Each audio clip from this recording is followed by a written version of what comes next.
কোন ওয়াক্তের সালাত ছুটে যাওয়াকে ধন সম্পদ ও পরিবার পরিজন ধ্বংস হয়ে যাওয়ার সাথে তুলনা করা হয়েছে? ক ফজরের সালাত, খ আসরের সালাত, গ মাগরিবের সালাত, খ ইশার সালাত।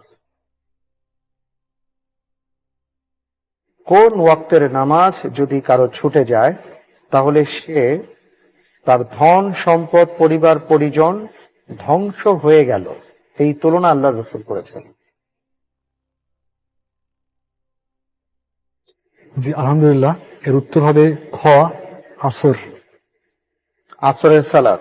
জি আপনি লাইফ লাইন নিচ্ছেন না? জি লক করে দেব। জি খ আসরের সালাত।